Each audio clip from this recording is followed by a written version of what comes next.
बिहार आप आए और संक्षिप्त अति संक्षिप्त में अपनी बात जो है वो कहें।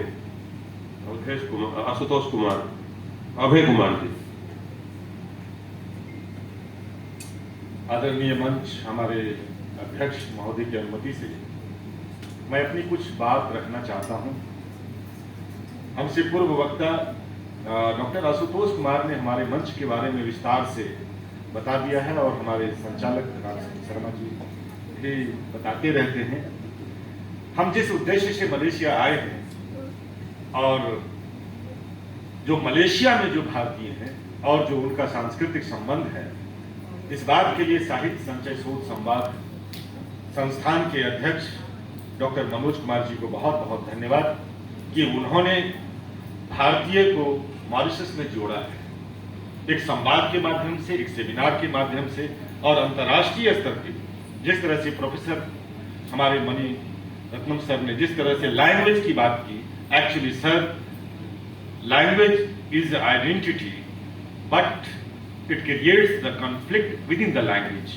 सो जिस बात को रखने का हमारे प्रोफेसर सर ने यहाँ पर बात रखी, और मैं एक आलोचक होने के नाते मैं केवल गुणगान नहीं करूंगा, चूंकि ये सेमिनार है और सेमिनार में गुणगान करने से ज्यादा हमें अपने विषय के बारे में संधान करना होता है। मैं जिस विषय पे बात करने आया हूं, सांस्कृतिक संबंध का आधार साहित्य से है तो साहित्य का आधार समाज से है। इस तरह से साहित्य के संधान की उपयोगिता जब तक आप समाज से नहीं जुड़ते और समाज से जब तक संस्कृति नहीं जुड़ती, तब तक आप उस विषय पर वक्तव्य नहीं दे सकते। अब साहित्य और समाज के संबंध को अगर आप देखेंगे तो आधुनिक भारतीय इतिहास में विशेष करके जो पोस्ट मॉडर्निज्म है, वहां पर तीन विमर्श सामने आती हैं, जिसको कि पहले के विमर्श में शामिल किया गया था, लेकिन कहीं कहीं उसे छोड़ दिया गया। राम्या मैम ने जिस बात की ओर इशारा किया, हालांकि उन्होंने बहुत ही कमेंट के साथ शुरू किया कि हिंदी की माफिया, मैं इसको भाषा की माफिया समझता हूं। एक भाषा दूसरी भाषा को खा जाती है और यही वजह है कि हिब्रू खत्म हो गई और भाषा का संबंध कहीं न कहीं अर्थ से जुड़ा हुआ है, आर्थिक कारणों से जुड़ा हुआ है। और यही वजह है कि कहीं न कहीं जो लोग प्रवास करते हैं, प्रवासी भारतीय के रूप में आते हैं, उसके बीच का आधार कहीं न कहीं आर्थिक उपार्जन है।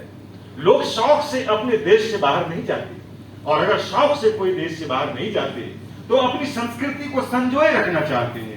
यहाँ पे जो आप सामने देख रहे हैं, जो पोंगल मनाया गया, कल मकर संक्रांति मनाई गई, और जो संस्कृति को सहेज कर मलेशिया में लोग आए हैं। हमारे मॉरिशस के विद्वान आए हुए दानिशचंद जी, मैं पिछले दिन मॉरिशस में भी था और वहां के लोगों से भी मिला, और मिलने के बाद जब मैं देखा कि जो भारतीय वहां गए हैं, भारतीय संस्कृति को भी सहेजे हुए हैं, लेकिन भारतीय संस्कृति के अच्छे पन्नों को जहां तक वो दिखाने का प्रयास करते हैं, वहीं उसका दूसरा पन्ना भी मैं खोलने का प्रयास करूंगा।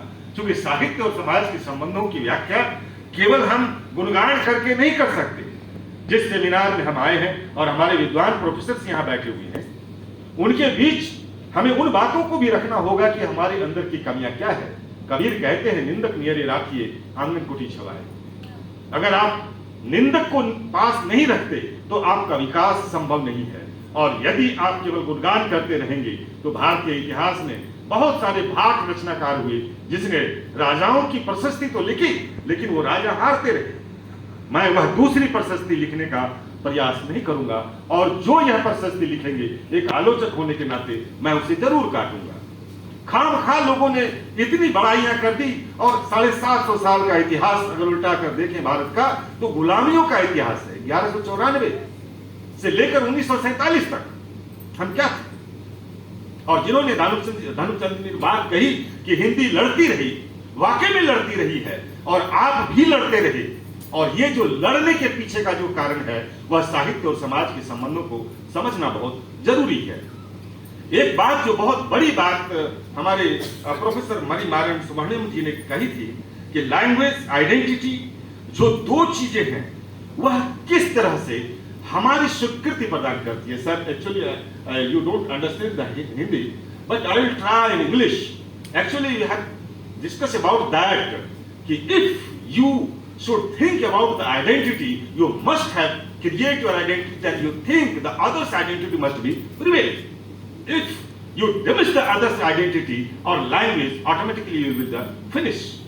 Then the Ramya ma'am जिस बात को लेकर के आई थी, बहुत अच्छी हिंदी, और मुझे लगा कि मैं रेडियो पे मैं किसी उद्घोषिका का मैं वाचक सुन रहा हूँ, और इतनी अच्छी हिंदी, बहुत बहुत अच्छी हिंदी है मैम। आप तेलुगु भाषी हैं, जैसा कि सर ने बताया कि एक तेलुगु भाषी, मैं आपके सामने हिंदी भाषियों के सामने में मैं चुनौती देना चाहता हूँ कि जिस तरह की हिंदी राम्या मैम बोल सकती हैं, क्या आप तेलुगु बोल सकते हैं? नो। एक उदाहरण है, जब हमारे प्रोफेसर केदारनाथ सिंह हमारे गुरु रहे, मैं जेएनयू का प्रोडक्ट रहा, नामवर सिंह का शिष्य रहा, प्रोफेसर मैनेजर पांडे का शिष्य रहा हूं, प्रोफेसर पुरुषोत्तम अग्रवाल और वीर भारत तलवार का शिष्य रहा हूं। उनके क्लास में एक बात हुई थी कि जिस तरह से लोग, दक्षिण भारत के लोग हिंदी को स्वीकार करते हैं, हिंदी को सीखने का प्रयास करते हैं, क्या उत्तर भारत के लोग किसी एक दक्षिण भारतीय भाषा को सीखने का प्रयास करते हैं? इसका उत्तर आता है नो। हाउ? आप कैसे एक भारत की एकता को क्रिएट कर सकते हैं?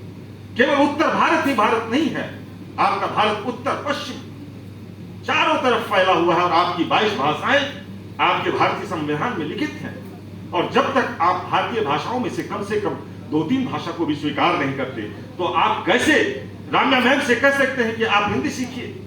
हिंदी भाषियों को यह ध्यान देना होगा कि हम कैसे तमिल सीखें, हम कैसे मलयालम और कन्नड़ सीखें, कैसे हम गुजराती सीखें, लेकिन हम अपने हिंदी के अहम में चूर हैं, और इसलिए चूर है कि 8 राज्य हमारे साथ है, हमारी आबादी ज्यादा है, हम ज्यादा लोग हैं, और इस लोग होने के कारण अगर दूसरी भाषा पर अगर हम दबाव डालते हैं तो यह भी अन्याय है, और इस अन्याय को दूसरी भाषा के लोग स्वीकार नहीं करेंगे। आपको याद होना चाहिए कि हिंदी को राष्ट्रभाषा बनाने के लिए आंध्र से और बंगाल से आंदोलन शुरू हुए थे, जो कि अहिंदी भाषी क्षेत्र थे।